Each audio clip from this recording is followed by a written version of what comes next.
नमस्कार, स्वागत है आपका द न्यूज पर। मैं हूं आपके साथ शेरिन। देश की राजधानी की 7 सीटों पर है आज छठे चरण में वोटिंग। तो वहीं दूसरी तरफ आज वोटिंग शुरू होने के साथ साथ ही विपक्षी यानी कि कांग्रेस और आम आदमी पार्टी के लिए सवेरे से ही लग चुका है बड़ा झटका। जी हां, हमने जो है वो दिल्ली से कई तस्वीरें सामने आ रही है जहां पर 3-4 घंटे बीत जाने के बावजूद भी आम आदमी पार्टी और कांग्रेस का जो काउंटर है वो खाली दिखाई दे रहा है। ना ही तो नजर आ रहे हैं वहां पर मतदाता और ना ही तो भीड़ नजर आ रही है आम आदमी पार्टी के इन बूथों पर, जिनकी तस्वीरें आज सोशल मीडिया पर भारतीय जनता पार्टी के द्वारा और वहीं दिल्ली की जनता के द्वारा भी शेयर की जा रही हैं, जहां एक तरीके से इस तरीके के हालात जो हैं वो आम आदमी पार्टी के आज देश की राजधानी में दिखाई दे रहे हैं। तो वहीं दूसरी तरफ इस धीमी गति को देखते हुए आज फिर एक बार आम आदमी पार्टी की मंत्री आतिशी सिंह की बौखलाहट सामने आई है और उन्होंने आज दिल्ली के एलजी वीके सक्सेना के ऊपर लगा दिए हैं कई गंभीर आरोप। जी हां, दिल्ली की 7 सीटों पर आज छठे चरण में मतदान शुरू हो चुका है। सवेरे से कई इलाकों में लंबी कतारें देखने को मिल रही हैं, तो कुछ जगह ऐसी भी हैं जहां आम आदमी पार्टी के बूथ जो हैं वो पूरी तरीके से खाली पड़े हैं। और इसी पर सरकार में मंत्री आतिशी की तरफ से दिल्ली के एलजी वीके सक्सेना पर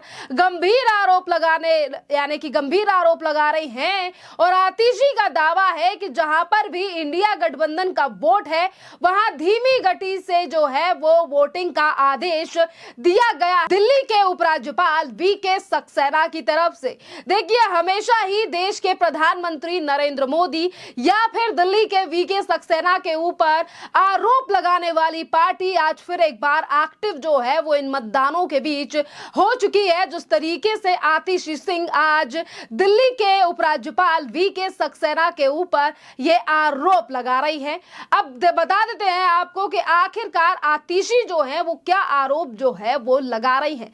दरअसल आतिशी सिंह मारलेना ने अपने एक्स प्लेटफॉर्म यानी कि फॉर्मर ट्विटर पर लिखा है कि ऐसी जानकारी मिल रही है कि आज एलजी ने दिल्ली पुलिस को आदेश दिया है कि जहां इंडिया गठबंधन की भारी संख्या है, जहां पर इंडिया गठबंधन के ज्यादा समर्थक हैं, वोटर हैं, वहां पर वोटिंग धीमी करवानी है ताकि लोगों को वोट डालने में दिक्कत हो। प्रशासन द्वारा भारतीय जनता पार्टी को जिताने का ऐसा कोई भी गैर प्रयास गैर कानूनी है और गैर लोकतांत्रिक है और गैर संवैधानिक है। और मैं उम्मीद करती हूं कि चुनाव आयोग इसका संज्ञान ले, यानी कि ऐसे किसी भी प्रकार की जिस तरीके से मतदाताओं को रोकने पर प्रयास किया जा रहा है इस पर रोक लगाएगा।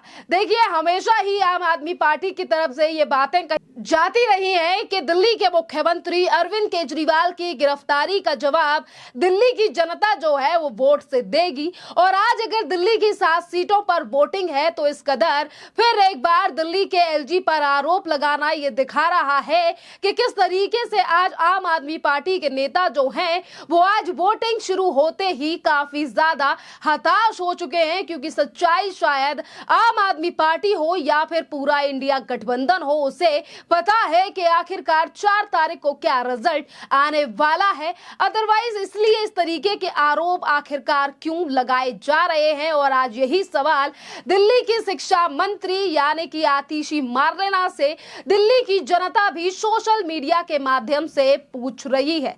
अब बात करें दिल्ली का माहौल आखिरकार क्या है। देखिए, आज देश में छठे चरण की वोटिंग है, जहां दिल्ली की 7 सीटों पर आज मतदान हो रहा है। तो वहीं देश के कई और जगहें हैं जहां पर अलग अलग जगहों पर वोटिंग हो रही है। और देखिए, जानकारी ये सामने आ रही है कि दिल्ली में 7 सीटों पर वोटिंग जारी है। कई सीटों पर मुकाबला कड़ा भी माना जा रहा है। अगर पिछले चुनाव की बात करें तो बीजेपी ने सभी सीटों पर जो है वो जीत दर्ज की थी। जी हां, 2019 में दिल्ली की 7 सीटों पर भारतीय जनता पार्टी ने अपना कब्जा जताया था और इस बार कांग्रेस और आप एक साथ मिलकर जो है वो भारतीय जनता पार्टी के साथ यानी कि खिलाफ जो है वो मिलकर लड़ रहे हैं। और ऐसे में कुछ सीटों को लेकर मुकाबला जो है वो दिलचस्प भी बन गया है। एक तरफ कांग्रेस और आम आदमी पार्टी एक साथ चुनाव लड़ रही हैं, जो लगातार इस बात पर जोर देती हैं कि भैया इस बार तो भारतीय जनता पार्टी और देश के प्रधानमंत्री नरेंद्र मोदी की तानाशाही को जनता जो है वो बाहर करने वाली है। इंडी गठबंधन की सरकार बनेगी। एक तरफ तमाम इस तरीके के दावे किए जा रहे हैं, गठबंधन मजबूती से लड़ रहा है, इस बात को लेकर भी कई बार बयानबाजी की जा रही है। बावजूद इसके कभी ईवीएम को दोषी ठहराया जाता है तो कभी पुलिस को, कभी प्रशासन को, और अब दिल्ली के एलजी पर इस तरीके के आरोप जो है वो दिल्ली की ही मंत्री आतिशी मार्लेना लगा रही है। बात अगर हम दिल्ली की 7 सीटों को लेकर करें कि कौन आखिरकार कहां से चुनाव लड़ रहा है, तो देखिए नई दिल्ली की सीट जहां से बांसुरी स्वराज लड़ रही हैं, जो कि काफी ज्यादा जानी मानी नेता हैं और अपनी बात जो है वो मुखर होकर रखती हैं भारतीय जनता पार्टी की तरफ से, और इन्हीं के अगेंस्ट में से इंडी गठबंधन और आम आदमी पार्टी के नेता सोमनाथ भारती जो है वो चुनाव लड़ रहे हैं। और इस सीट को लेकर भी मुकाबला जो है वो काफी ज्यादा तगड़ा माना जा रहा है।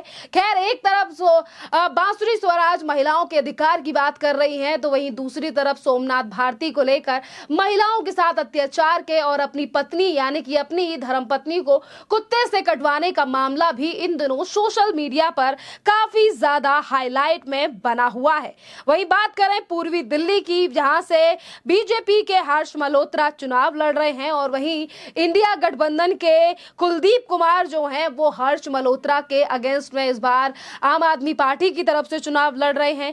वहीं उत्तर पूर्वी दिल्ली से मनोज तिवारी है और वहीं दूसरी तरफ इंडी गठबंधन की तरफ से कन्हैया कुमार। जी हां, जब से कांग्रेस ने कन्हैया कुमार को उत्तरी पूर्वी दिल्ली से अपना उम्मीदवार बनाया है, कांग्रेस को लेकर भी और कन्हैया कुमार को लेकर भी कई आरोप जो हैं वो जनता और भारतीय जनता पार्टी के द्वारा लगाए गए हैं कि कैसे कैसे व्यक्तियों को जो है वो गठबंधन के द्वारा मौका दिया जा रहा है, जो कभी अफजल गुरु की फांसी पर शर्मिंदा होते थे तो कभी भारत को यानी कि भारत के टुकड़े करने की बात जैसे नारे भी लगाया करते थे। यानी कि कन्हैया कुमार को लेकर भी ये मामला काफी ज्यादा इस समय पर सोशल मीडिया से लेकर सड़कों पर हाईलाइट है, जिसका कई बार विरोध भी जनता ने सड़कों पर उतरकर किया है।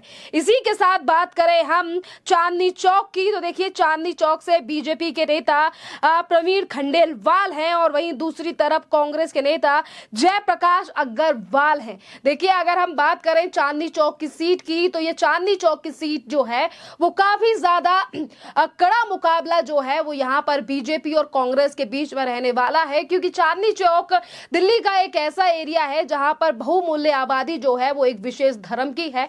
बावजूद इसके 2019 में भारतीय जनता पार्टी ने यहां से जीत हासिल की थी, पर इस बार का मुकाबला जो है वो किस तरीके से रहने वाला है ये आखिरकार 4 तारीख को ही पता चलेगा।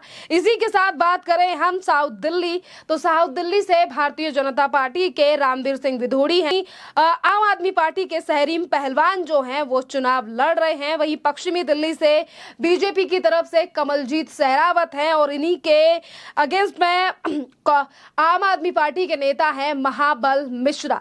और इसी के साथ हम बात करते हैं आखिरी सीट यानी कि 7वीं सीट की, जो कि है उत्तर पश्चिमी दिल्ली, और यहां से बीजेपी के नेता योगेंद्र चंदोलिया को मौका जो है वो बीजेपी ने इस बार दिया है और इसी के अगेंस्ट में कांग्रेस ने अपने नेता यानी कि उदित राज को इस बार मौका दिया है। देखिए, दिल्ली में 7 सीटों को लेकर बीजेपी जहां एक तरफ 7 सीटों पर चुनाव लड़ रही है, तो इन्हीं 7 सीटों पर कांग्रेस और आम आदमी पार्टी का गठबंधन है, जिनमें से 4 सीटें आम आदमी पार्टी के पाले में हैं और 3 कांग्रेस को दी गई हैं। खैर, देखना अहम रहेगा, क्योंकि जैसे ही वोटिंग शुरू हुई है आरोप और प्रत्यारोप की राजनीति भी शुरू हो गई है और रिजल्ट आने में अभी 1.5 से 2 हफ्ते का टाइम है। देखना अहम रहेगा कि उस दिन भी विपक्ष की तरफ से ईवीएम को लेकर उठाए जाएंगे सवाल या फिर देश में सरकार बनाने को लेकर मनाया जाएगा जश्न। खैर, इस पूरे मामले पर आप लोगों की जो भी राय हो आप हमें कमेंट कर जरूर बताइए। धन्यवाद।